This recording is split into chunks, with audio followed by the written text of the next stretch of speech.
Hey there, I'm Jesse Hall, and I'm your host for Business Elite Brevard Edition, the podcast that brings you all of the influencers, innovators, and industry leaders from right here on the Space Coast.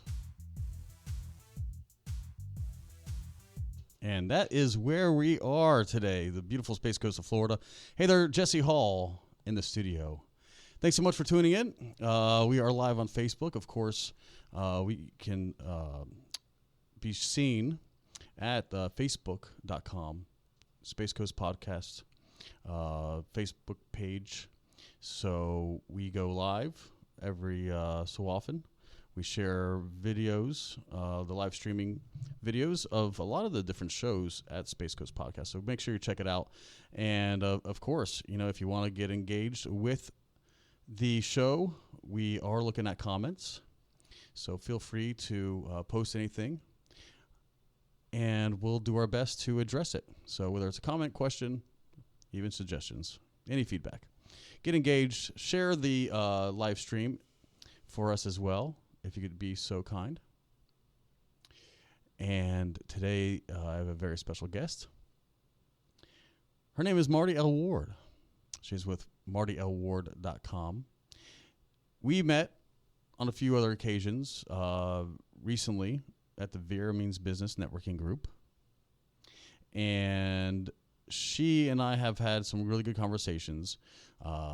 She has always been very impressive, and I would consider her definitely an influencer here on the Space Coast.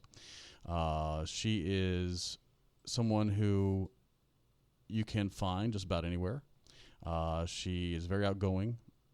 She's also written some books. And so, she's published. Marty, I could keep going on about you, but I'm going to let you speak to our audience today and let them know a little bit more about you. So, of course, as I usually start my shows, who are you? Where'd you come from? How long you been in Florida? You know, those kind of things. So can you tell us a little bit about your background? Sure. I just wanted to thank you, Jesse, for this opportunity. What a wonderful service you provide for people in Brevard and giving them an opportunity to be highlighted and to share what they're up to and how we can support people in the community. You know, I am a small business advocate, having been a small business owner, currently small business owner. So, of course, if any time I can help leverage media, tools, assets for my community and other business leaders, then certainly that's my ambition, is to make sure that everybody kind of has those resources available. Because a lot of times, you know, if you look at some traditional media, who's really using it? You know, just the really big pockets, really deep pockets. You don't see some of the other small business owners leveraging media, and if they do, you know, it's once in a while because it's so pricey. You know, it's not in their budget. So yeah, of course, that's what I do here on Business Elite Brevard Edition, and of course, we're always looking to expand the franchise. Business Elite can happen in any community. So if you feel like you would be ambitious enough to start your own podcast, we could talk about having your Business Elite Volusia Edition or Orlando Edition. So just to put that out there, because I really think it's important for people in every community to get to know who's kind of doing the work behind the scenes. You know, people want to kind of feel like, you know, especially for, you know, me, for instance, I love to feel like I can be on some, you know, ground floor conversations. Oh, you want to do this? You know, maybe I could help. Maybe I could offer, you know, a little bit of influence. And so to build that network has taken me a little bit of time, but now I feel like I have a lot of really good friends in some very cool places, you know. So I don't have any ambition of being there, but I'm glad I know them because I know who to ask. You know, like, there's a rumor going around, you know, and I could always fact check with them. And so, you know, being in some of these rooms where, especially on the Space Coast, where everything's happening so fast, it's really exciting to see. Again, you know, these people who are making some very they have challenging roles, and they make very challenging decisions that affect and impact all of us for generations to come. So so I'm a geek like that. I really like to know what's going on. I'm very inquisitive, and if there's any chance that, like I said, I could influence and offer my opinion, and just know that I'm being heard as a informed citizen. I think it's important. I think that's our civic duty to kind of get in some of these rooms and hear some of these conversations and be like, hey, I may agree, with that because of this, but let's also consider this, and sometimes, whether they shrug off my ideas or not, just being a citizen and exercising our right to pretty much express how we feel and be involved, and that's 100% of what I feel is a big disconnect with some other people. They may look at a change in the traffic pattern. Where does this new light come from? Who decided that?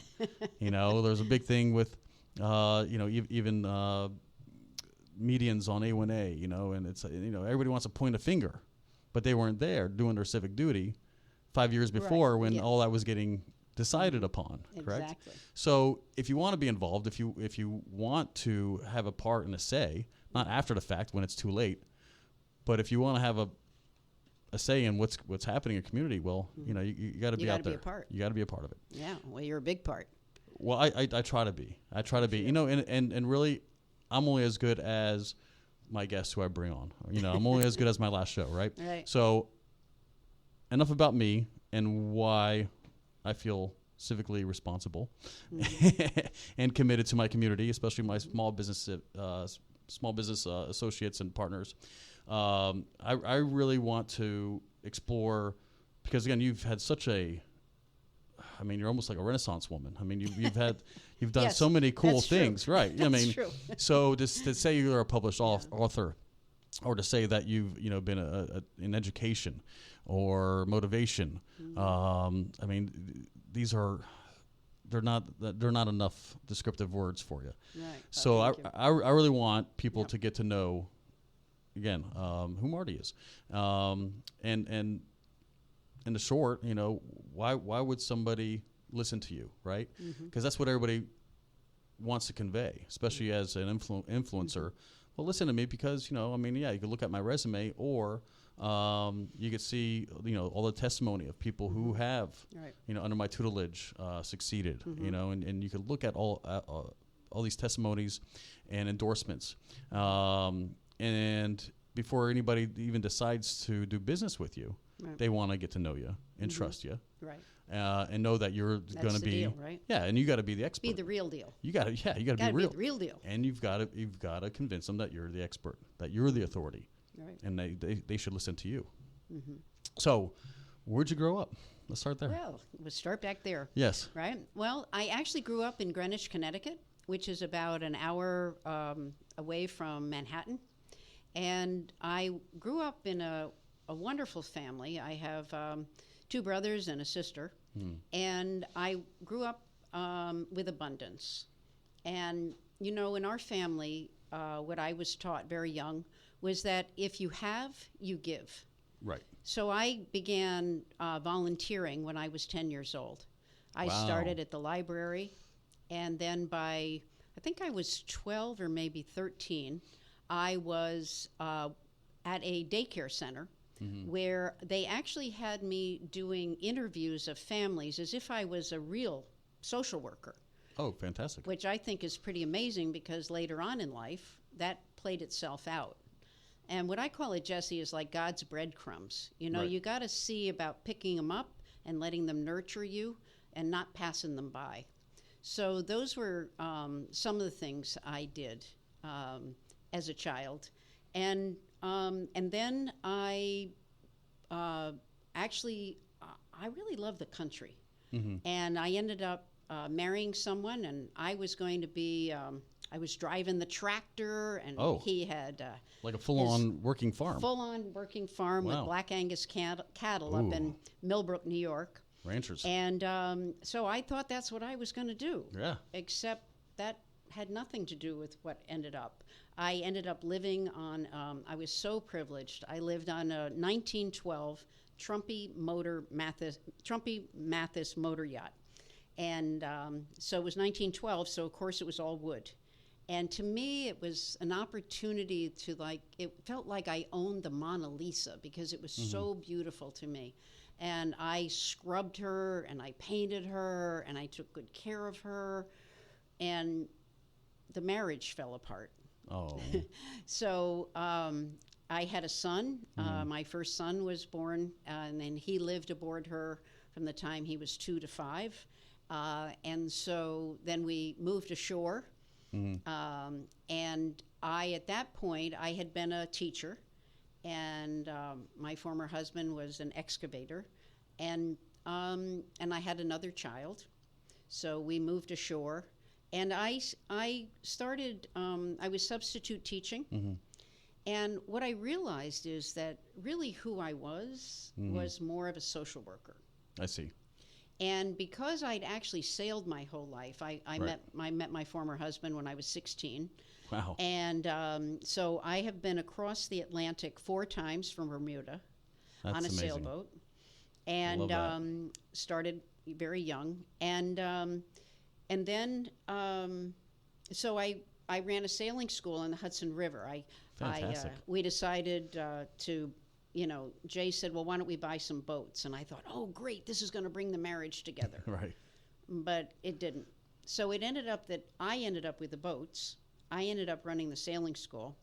And what I did is I created programs for autistic and emotionally challenged kids as one of the things I did, as well as teach people how to charter and buy boats. And, I worked with other teenagers as well. Fantastic. So that was cool. So I did that in the summers and on weekends. And then I was a school-based social worker down in Wappingers Falls, New York.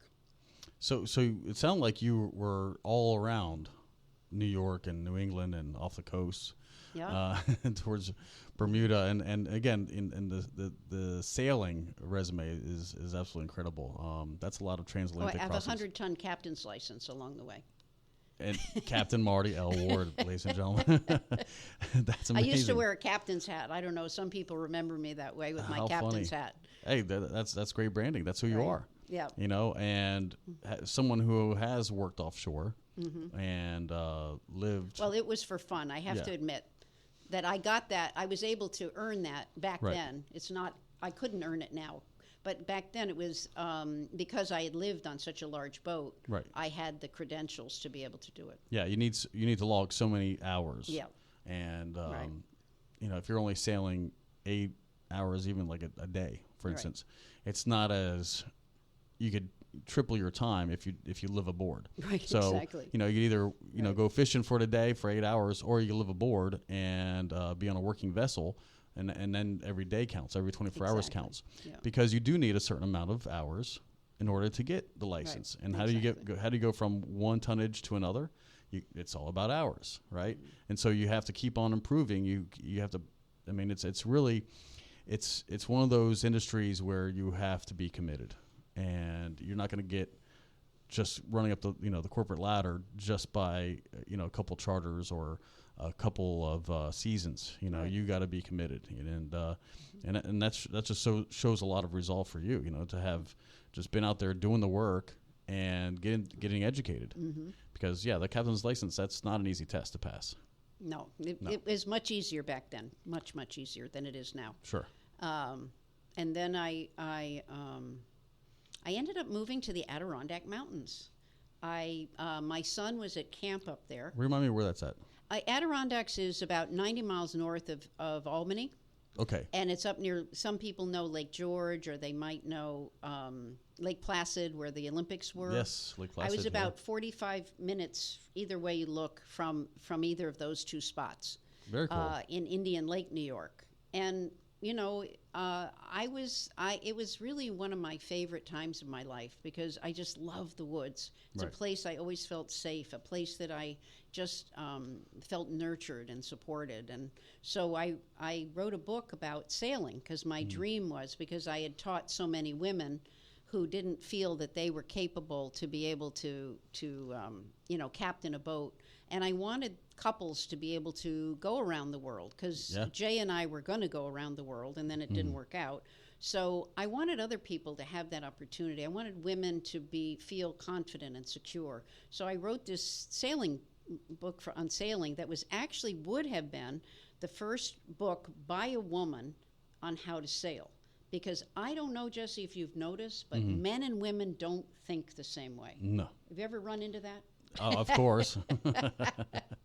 We don't think the same way. We don't process the same way. Exactly. And so I wrote this book, and I was all excited, and I had a publisher, a really good publisher, well-known nautical publisher, and then I lost the contract. Oh, no. And that broke my heart. I mean, broke my heart. Sure. And I put it in a plastic box, and I put it up in the closet.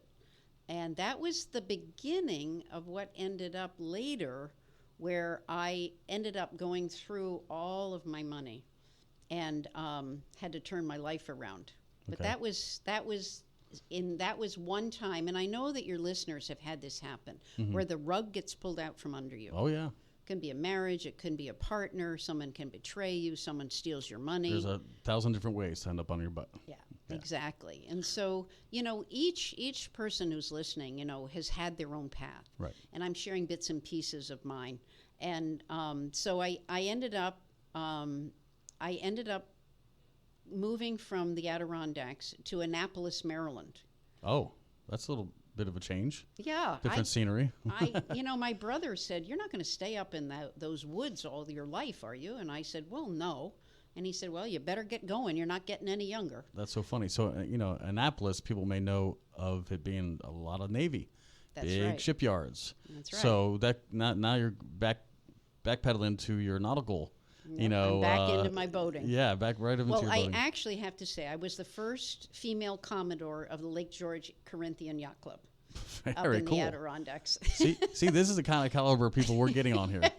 To be a you said is it commander? The Commodore. Commodore, yeah. So yacht clubs have Commodores. Okay. Yeah, that's right.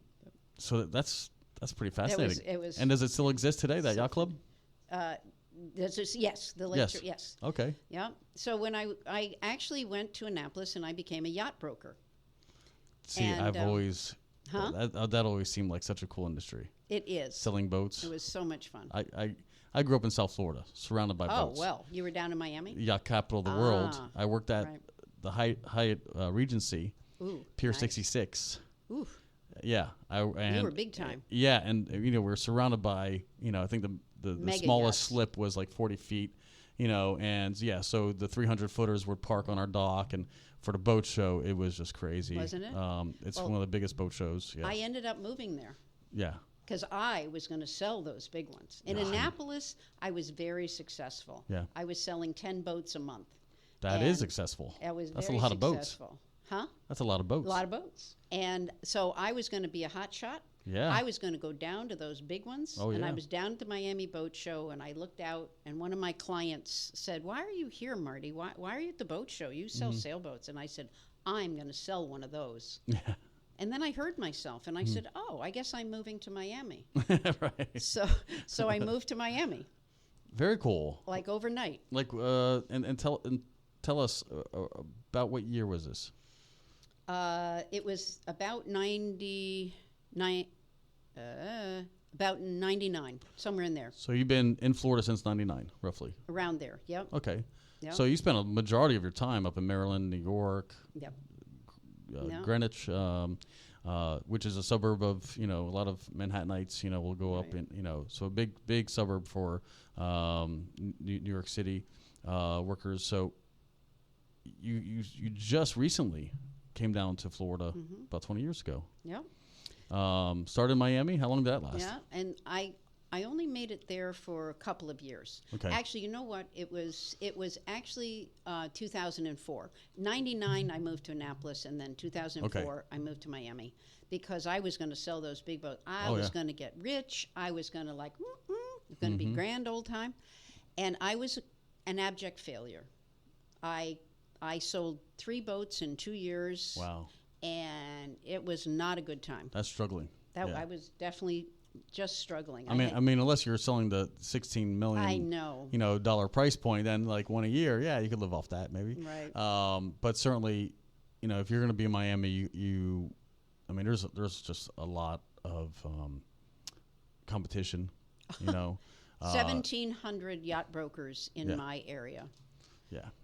And in similar industries, there's lots of insurance agents. There's lots of these. But, is there enough of that luxury, buyer to spread around? Not everybody needs a yacht. Everybody needs car insurance, right? So, I could definitely see that if you're not in some kind of niche. And again, I've had friends from my high school days, they went to area high schools all around, Fort Lauderdale. And they had, the dads, were members at the yacht club. And they kind of grew up around the yacht club, and they thought they could, easily, get into that industry. And I think I have 3 successful ones. One of my buddies, he's a captain. He's been doing really cool things, speedboat charter and stuff. Nice. Another one is he does fueling, so he brings fuel out to boats. Oh, wow. So that's pretty rewarding. But we used to spend our high school nights sitting around the marina. Right. Like just playing on boats, like just having a good old time. Oh yeah. Growing up in South Florida was really cool. So I totally understand though, because there's such a big international market there too. Unless you're like trilingual, if you could speak the Portuguese and Spanish and everything else, it's really tough to compete with some of those other brokers who, they're attracting the Russians, but you got to know Russia. You got to know the language, and there's lots of money in Miami still to this day. Big crazy boom recently going on, especially with the condo market. So there's no shortage of money, but you got to be in that position.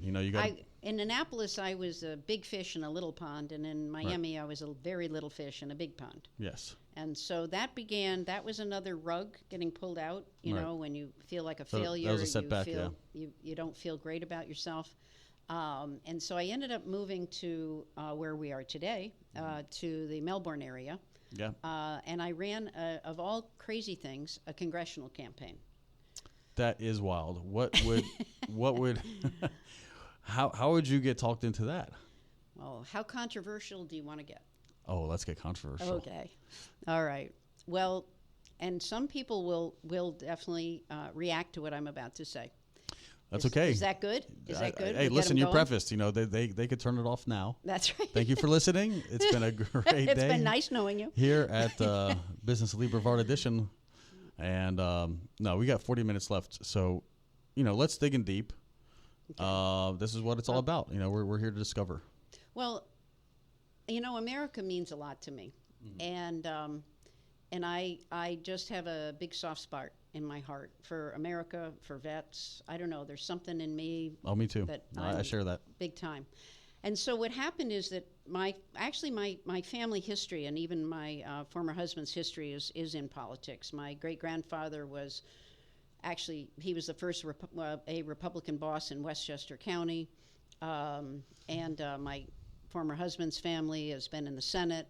And so somehow it was somewhere in me, on I guess obviously just on my side. But so I worked for Kerry down in Miami when he was running, and I know that you remember he didn't win. You're talking about John Kerry. Yeah, you did notice that. Yeah. And so I said, "Oh, the election. This is controversial. Mm-hmm. The election got stolen."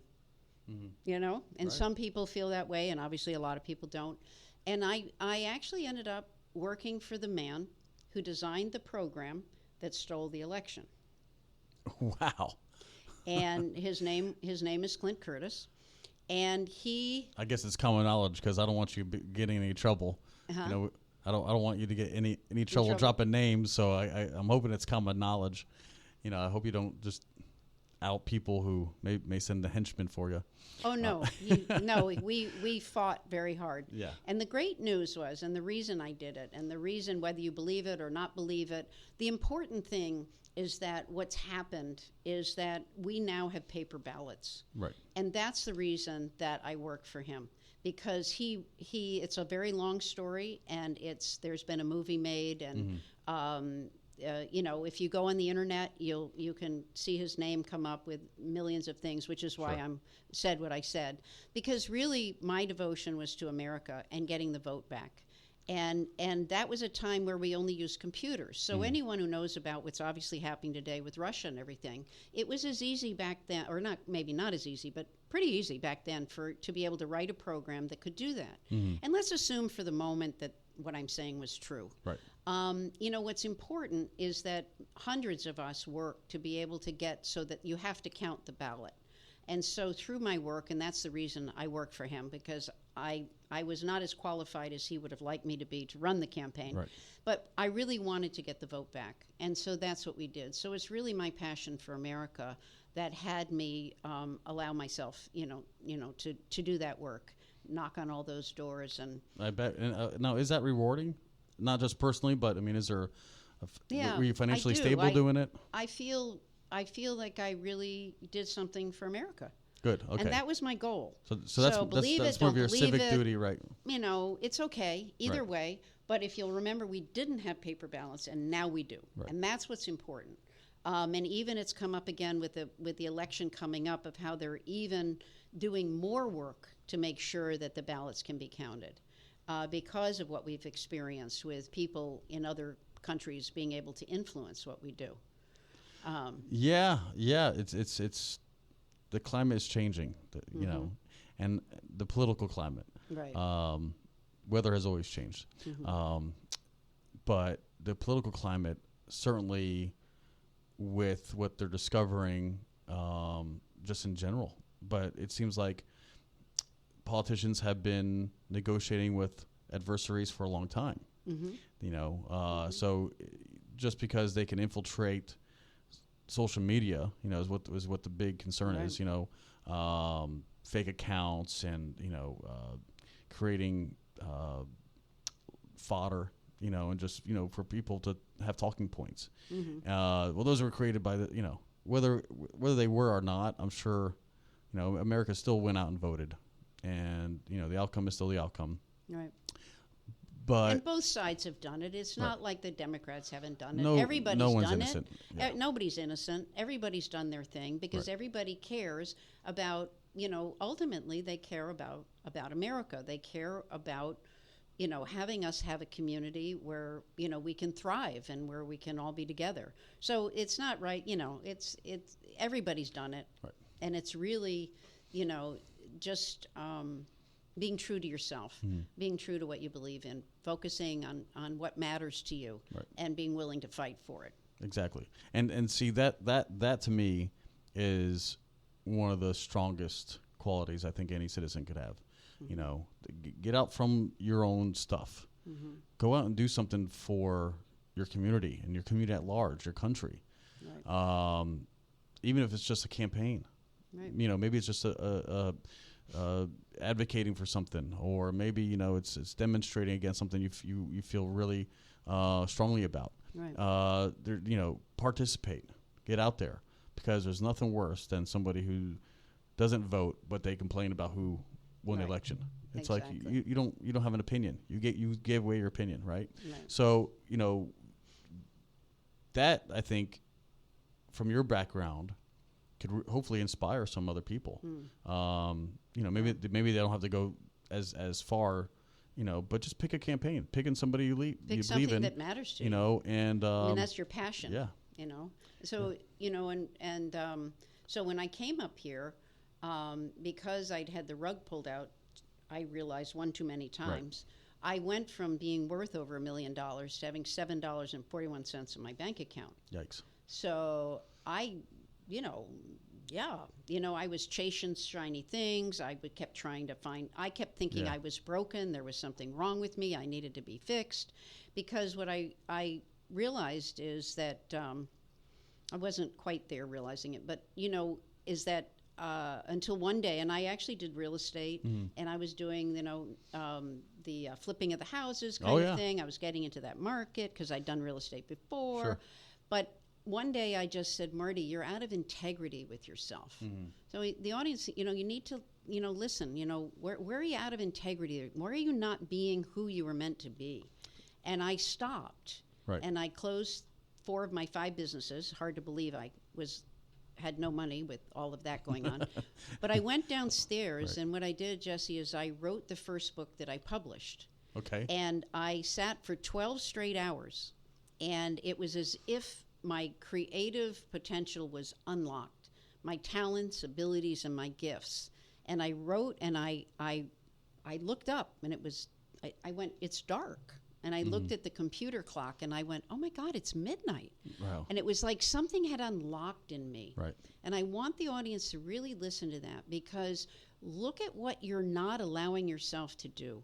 What is it that you love to do that you're not doing? Because you see, that's what procrastination is about. That's where I was stuck and struggling. First, I was a failure, no good. I was calling myself names, putting myself down, right? Which we all do, and we need Guilty. to stop.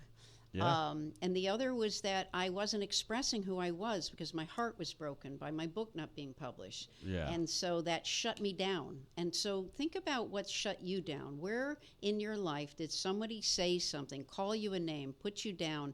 You were singing in the shower, and your mother said, oh, will you cut that noise out? Right. And now you're not singing anymore. Right. And now you don't have money in the bank.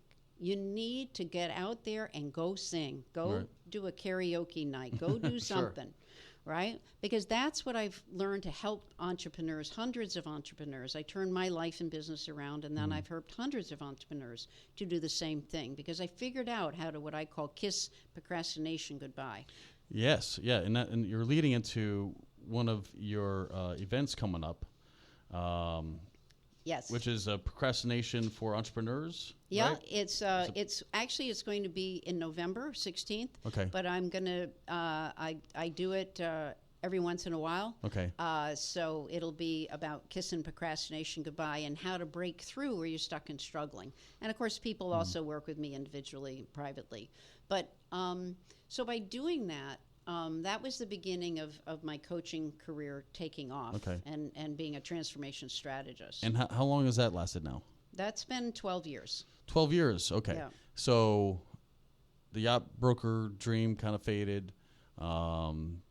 Writing a book, kind of got you down, but you rebounded. I rebounded. And you have written Published books. one book. Yeah, okay, great. Yeah. And so you've been living in authenticity now for about 12 years, and would you?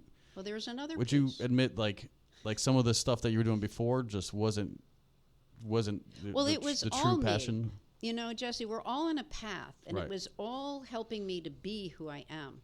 I owned my sailboat for 32 years, and then I had to sell her when I ran out of money. I said, well, you got to pay the piper. So I had to sell her. That was so hard. What Anyone kind of boat? who owns a boat knows what it's like to sell your boat. Yeah, tell me what kind of boat it was. It was a 28-foot Sabre. Okay. Yeah, it was a sailboat. And so I had loved her for a long time. Yeah. But anyway, so it's all who I am.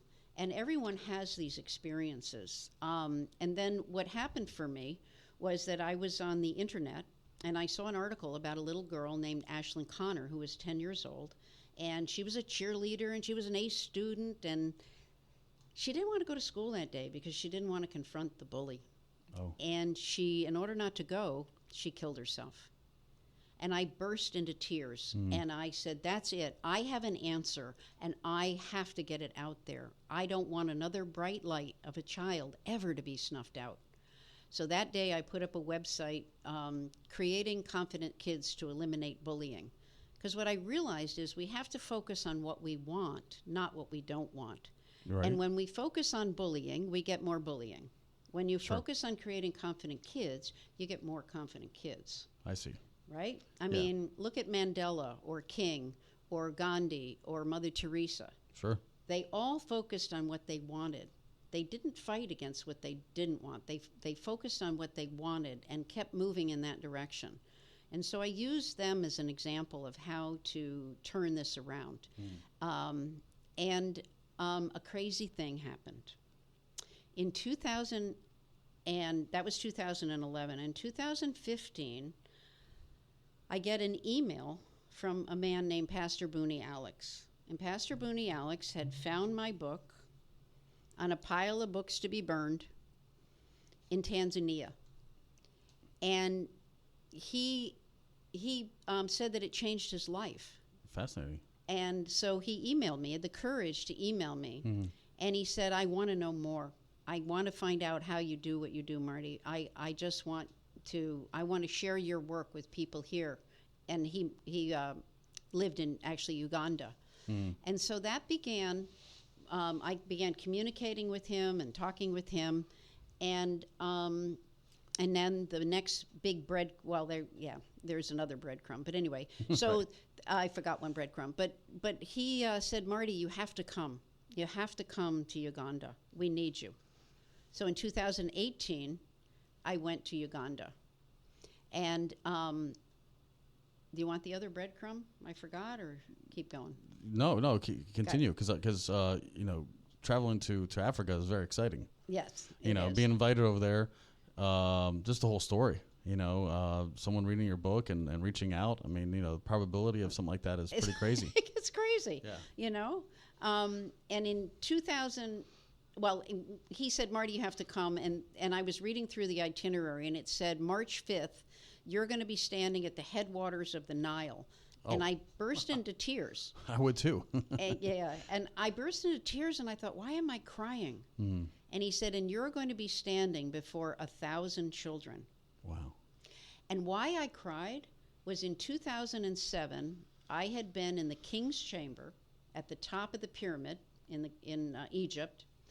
And the only thing there is a marble sarcophagus, and each one of us took a turn waiting for God to give us the word. Sure. and what I had seen was an image of me in a white dress with 1,000 children at my feet. And incredible. I burst into tears when I read that because my destiny was going to come true. Awesome. So on March 5th, I have a picture of me in my white dress with 1,000 high school students at my feet. Wow.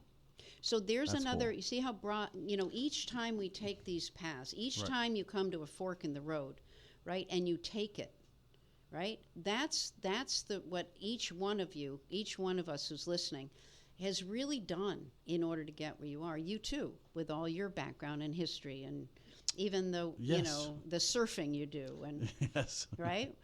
Yeah, it's all led to one thing or another. Right. Surfing put Brevard County on the map. As a South Florida guy, we didn't get so much surf. Right. So it was always traveling up coast. Let's go up coast. Got to know this area very well all through high school. So when it came time for me to get out of South Florida, and I did, at the age of 17, I couldn't wait. But I knew right where I was going to go because I felt so at home, up here. Just the vibe, the culture. Isn't it? Yeah, the vibe is amazing. The low traffic. I mean, there was so many and I got training up here. I went to school up here. And I did relocate back to South Florida. And got chewed up and spit out, and there you go. But in 05 I came back, in 05, and I've been here ever since.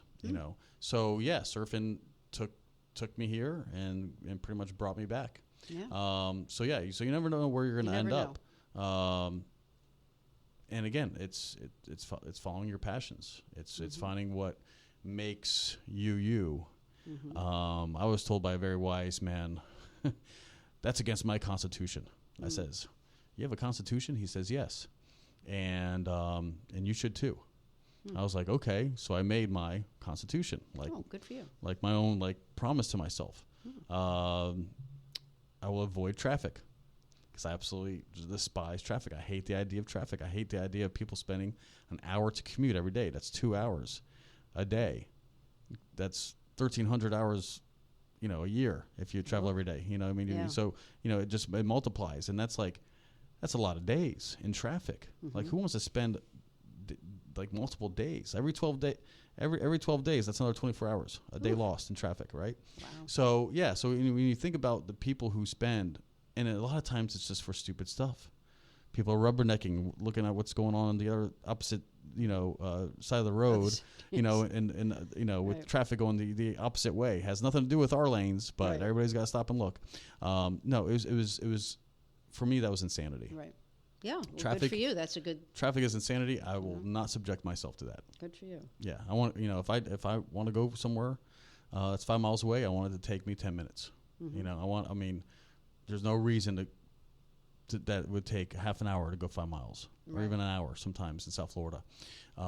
It just didn't make any sense. So that was a big part of my constitution.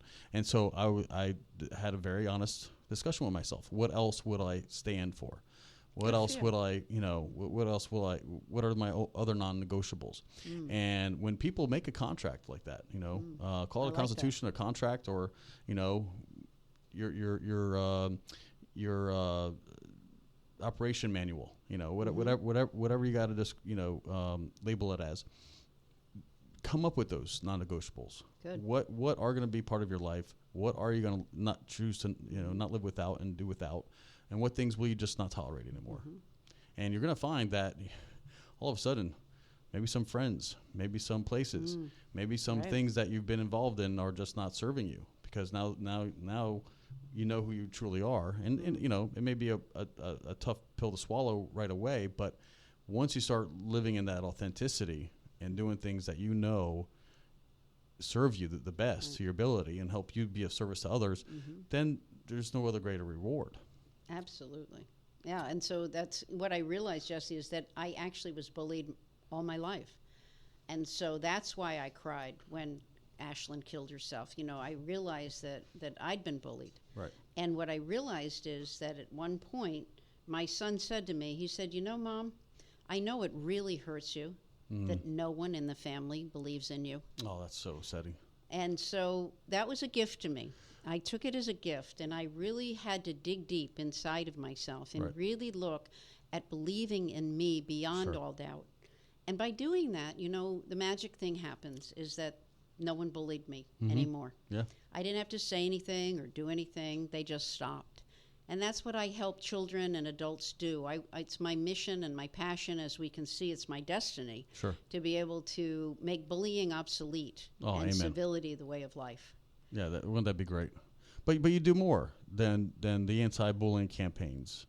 Yeah, well, it's really, I don't do anti, just to be clear, because anti would create more bullying. So what I really do is I focus on creating confident kids. Just to be particular. And so we have a program. I have a nonprofit, which is now being called Confidence Build Success Academy. And so we have training programs for all the teachers, all the educators in Brevard, whether you're a teacher or you're an SRO officer or you're a bus driver or custodian, it doesn't matter. If you work with children then in Brevard, then we want you to have the program for free.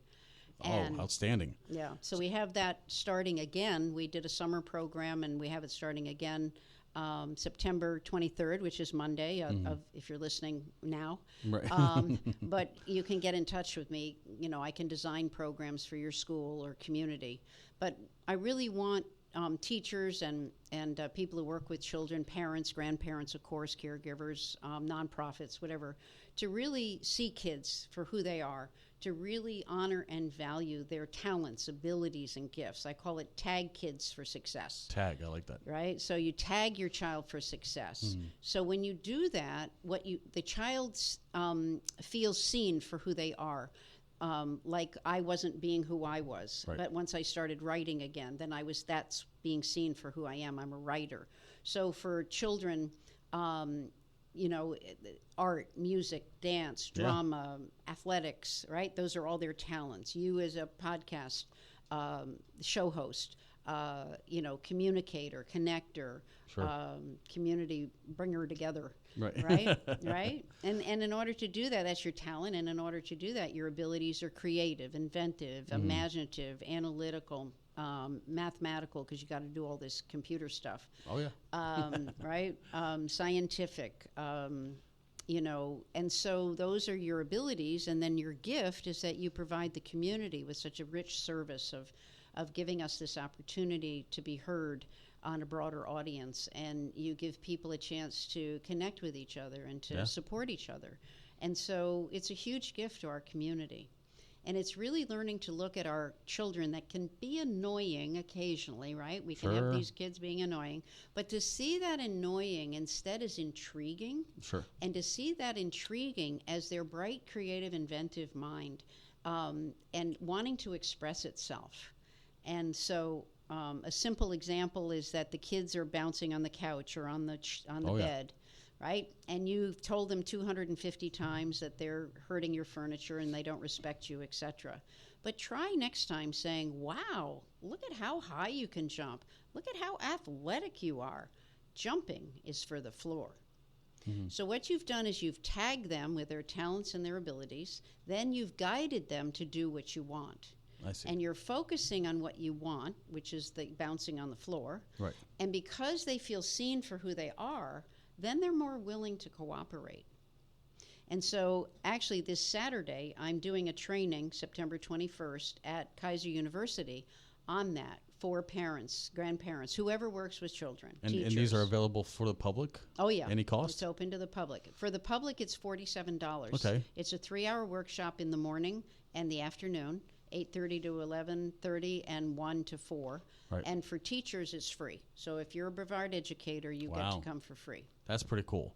And even for $50, to be a better parent, grandparent, custodian. Right. To get the homework done. For 3 hours, I mean, that's a lot. Yeah, I mean, that's awesome. Yeah. Especially if the results are, no more playing past a certain time, no more, being loud, less video games, more homework, anything that... Well, I guess they're going to be loud and they're going to be who they are, but you're going to see them in a different light. Right. And by doing that, what it does is it starts to get your communication more effective. You're going to feel more empowered, not less empowered. You're going to feel more, they're going to become more autonomous. They're going to be able to solve problems more easily. You're going to, I've had parents who, one person said, it decreased her stress by 50% at home and work. Because she saw how to connect with kids in a different way. And now the kids were responding, and they started tagging her. They started tagging their mom and telling their mom how talented, able, and gifted she was. And, oh, dinner was yummy, Mom. And, oh, that was so nice of you to do, Mom. And oh, bless. Yeah, it was really... That's awesome. It's really powerful, and that's why I'm so passionate about it, and that's why I care so much. My goal, my vision, Jesse, is to make bullying obsolete and civility a way of life around the world, and to reach millions of children so that they know that they matter. Because when they don't feel they matter, then they can commit suicide. They can hurt other people. Yeah. Once they know that they matter, that they make a difference, that they matter to your family, that they're important, then they're not going to be as likely to hurt themselves or others. And that's what we need is to again, it'll help with school shootings. It's not about the doors and the windows and the locks and all of that stuff is fine, within reason. But children need to know who they are and the value that they provide us and why they're so important to us so that they know that they matter, and then they're not going to hurt someone else or hurt themselves because they have a future. They have a gift that they give us. Yeah. No, I mean, it's super logical. Hopefully, you don't stop until the mission's finished. Right. and boy, would it be cool to see, some behaviors just obsolete. They just vanish. Well, and the bully, the interesting thing, what I teach about personality types, which is different than anything people have heard before, but the bully is really the warrior personality type. The underdeveloped warrior is the bully.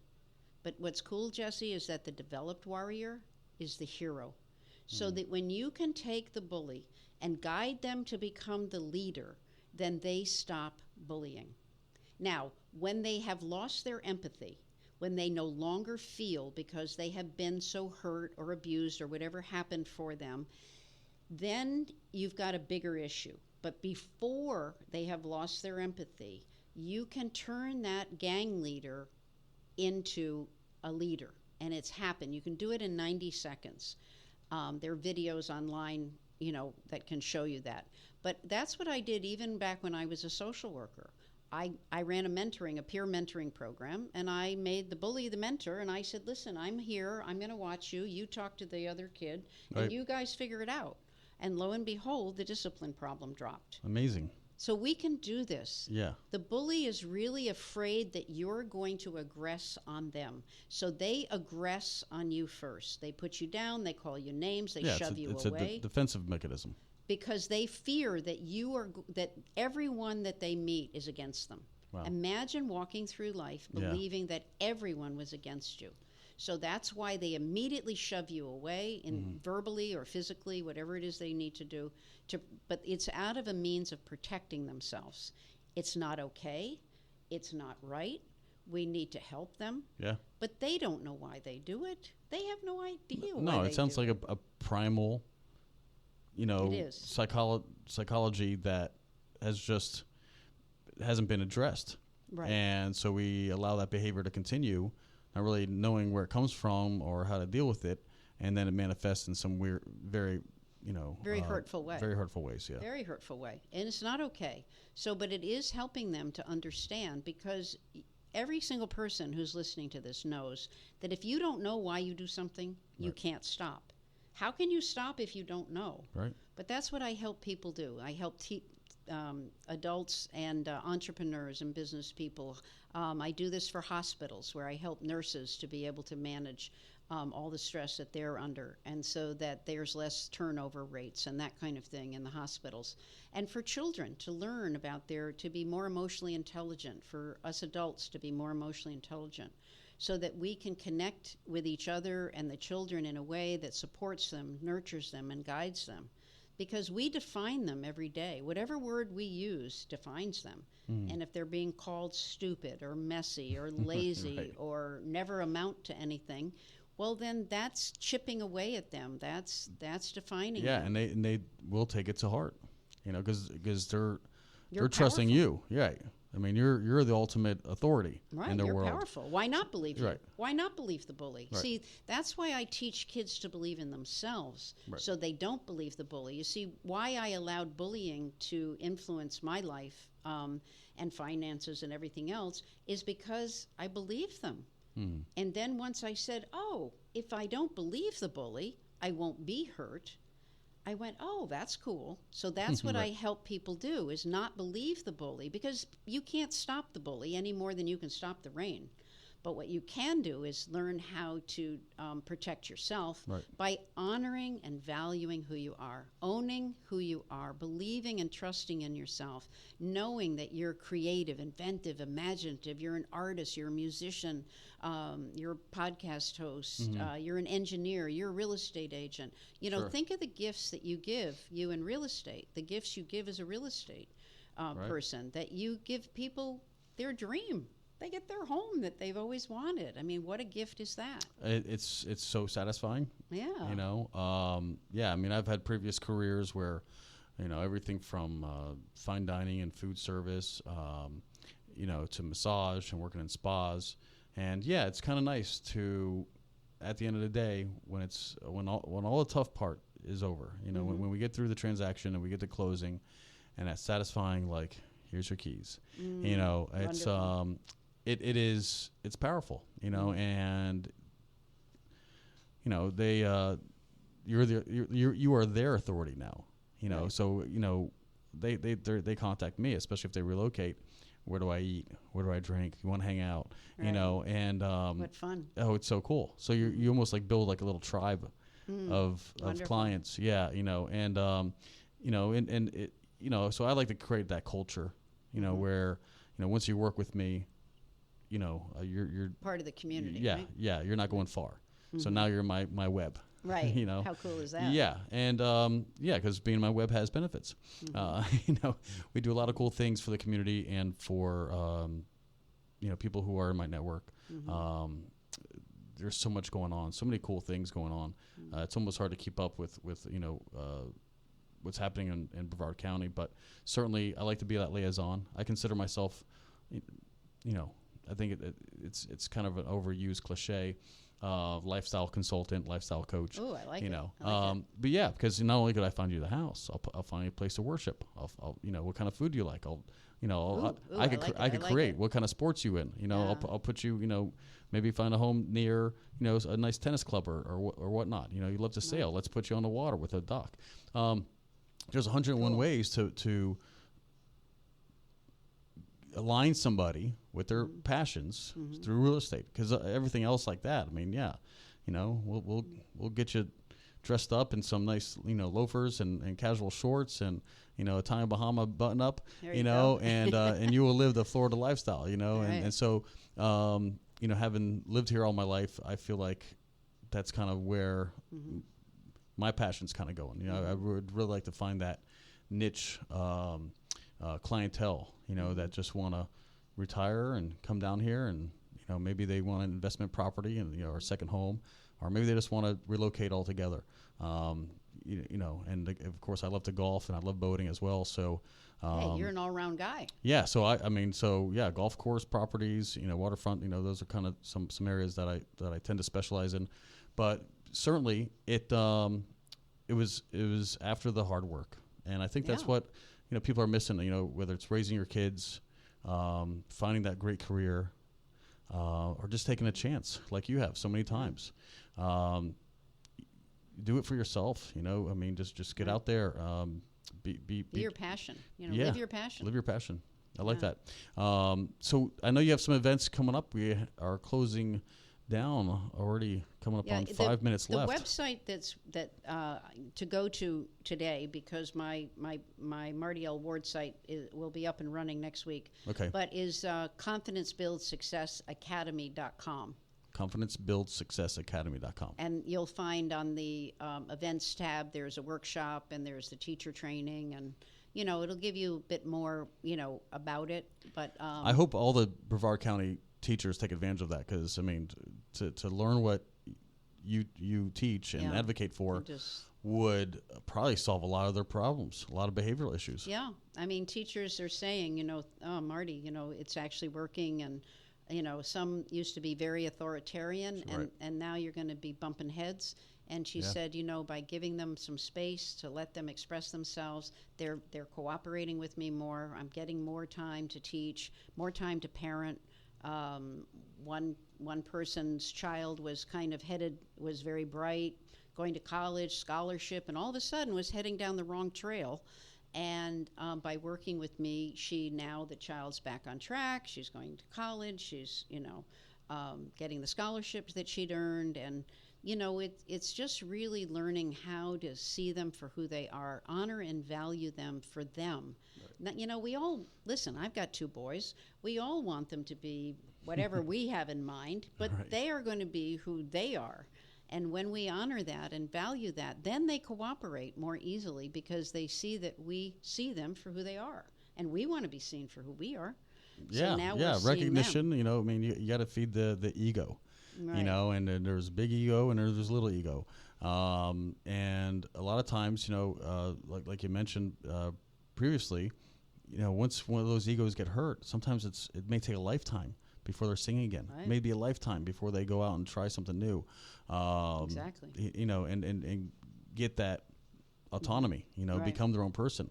That's, I can't tell you, sometimes I look around and I see, the next of kin, some offspring, and they resemble their parent, to the T, like walking habits, from their gait to just, how, even the grooming, tendencies, some better than others, and it's just like, man, the apple doesn't fall far from the tree. But maybe it's because they've been living in that shadow. They haven't become their own person yet. Right. They haven't discovered their own self.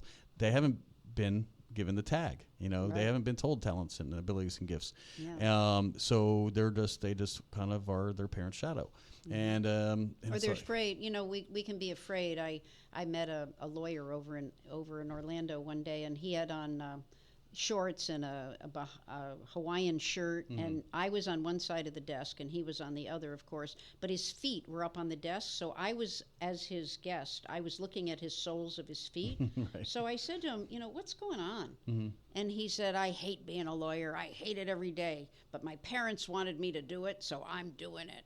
And he's 35, and Wow. he still can't tell mom and dad that this isn't what he wanted to do. Oh, no. Right? And so you want to encourage your children to be them, to express who they are, Right. and so that they can live a fulfilled life, Right. rather than end up with, physical problems because they're shutting everything down and holding everything back, trying to be somebody else that they're not. Right. And just to give them that space, because they're gonna want to spend more time with you. They're gonna want to be with you when you do Right. that. And sometimes, of course, it's more complicated, and I understand that. But I do, Jesse. I have something I call it Tag Talk with Marty, and it's every Monday at 9 o'clock on Facebook. So Tag Talk, TAGTALK with Marty on Facebook, and I do a 7-minute live Facebook every Can Monday. people find that on your profile or your business page? They'll find it actually as its own page. So it's a business page. So Okay. Tag Talk with Marty. Oh, that's its own page. That's its own page. Okay, cool. Yeah.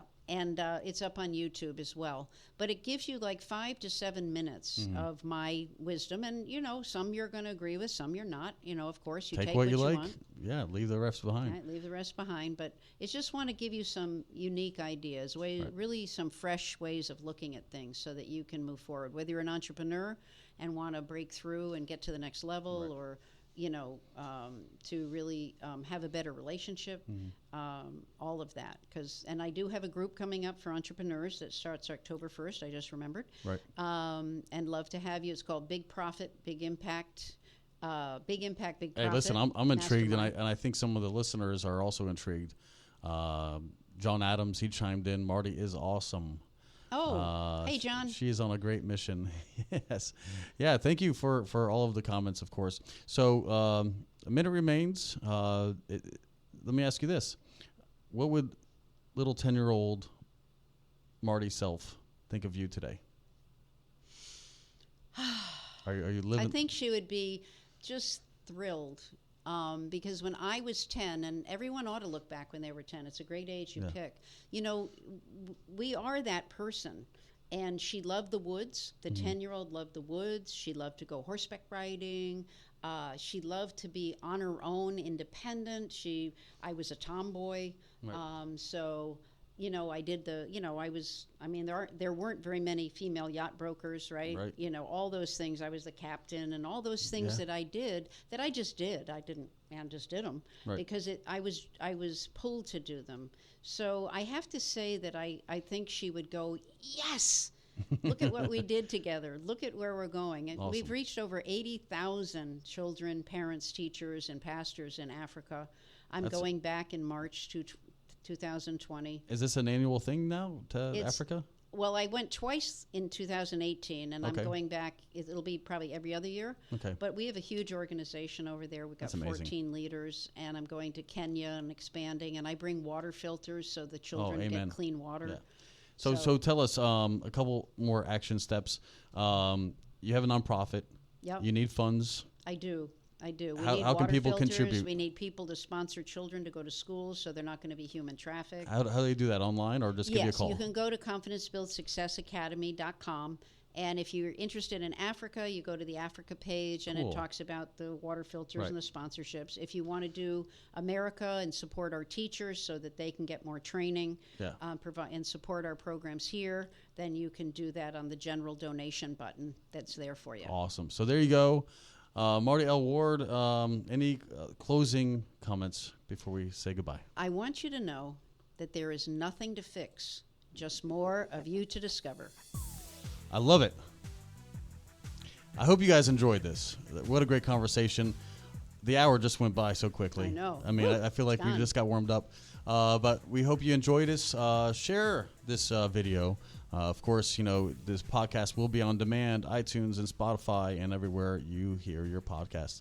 Marty L Ward, thanks again for being on the show. Thank you. Until next time, take care. This is Business Elite, Brevard Edition.